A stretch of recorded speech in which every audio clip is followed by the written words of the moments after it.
پتہ ہے میرے نبی پاک نے کیا فرمایا؟ فرمایا مجھے میرے رب نے حکم دیا ہے کہ میں 4 لوگوں سے پیار کروں۔ اللہ اکبر، کاش ہے کبھی آپ اس حدیث کے جملوں کو سمجھیں۔ او یار، اللہ نے حکم دیا محبوب پیار کرے، حضور کس سے؟ تو پہلے 3 مرتبہ نبی پاک نے ایک ہی شخص کا نام لیا، فرمایا علی سے، علی سے، علی سے، پھر فرمایا ابو ذر غفاری سے، پھر فرمایا جناب مقداد سے، پھر فرمایا سلمان فارسی سے۔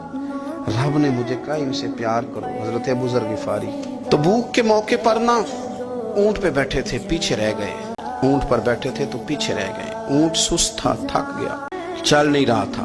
حضرت ابو ذر غفاری رضی اللہ تعالیٰ عنہ پہلے تو اسے لے گئے یہ گاؤں میں کہ اونٹ بیمار ہو گیا، اس کا علاج کرایا، لیکن جب وہ ٹھیک نہ ہو سکا نا تو اونٹ وہیں چھوڑ دیا۔ حضور صلی اللہ علیہ وسلم کے پیچھے ضرور پہنچنا ہے میدان تبوک میں، تو جو سامان تھا وہ سارا پشت اور اکیلے ہی چل دیے، تنے تنہا اور پیدل۔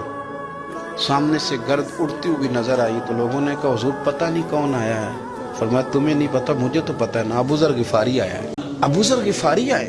پھر حضور نے فرمایا یمشی واحدہ و یموت واحدہ و یبعث واحدہ، فرمایا یہ تنہا چلتے ہیں، یہ تنہائی دنیا سے تنہائی اٹھائے جائیں، تنہا چلتے ہیں، تنہائی دنیا سے جائیں گے، انتقال تنہائی اٹھائے جائیں گے، وصال کا وقت آ گیا، دنیا سے جانے کا ٹائم آ گیا، اکیلے، بیوی ہے اور بیٹی ہے، جنگل کا علاقہ ہے، حج ہو گیا، راستے بند ہو گئے، بیمار ہو گئے، اپنی اہلیہ کو بلا کے کہنے لگے اب میں بچوں گا نہیں، اب جانے کا وقت آ گیا۔ میں نے فقیری جو حضور کی دیکھی تھی اس میں نے وقت گزارا ہے، اور دیکھ میں جا بھی فقیری میرا ہوں، لے سجدہ سا توڑ دی بھائی، جان بھی دیتی تیرا تیرے، اب جانے کا وقت ہے۔ تو اس طرح کرنا، اگر تیرے پاس کوئی کپڑا ہوا تو مجھے کفن دے دینا، نہ ہوا تو اللہ کے سپرد کر دینا۔ کہا ہم 2 عورتیں ہیں، جنازہ، غسل، کفن۔ فرمایا رب جماعت بھیجے گا میرے لیے، لوگ آئیں گے، میرے نبی پاک نے مجھ سے وعدہ کیا تھا آئیں گے نا لوگ۔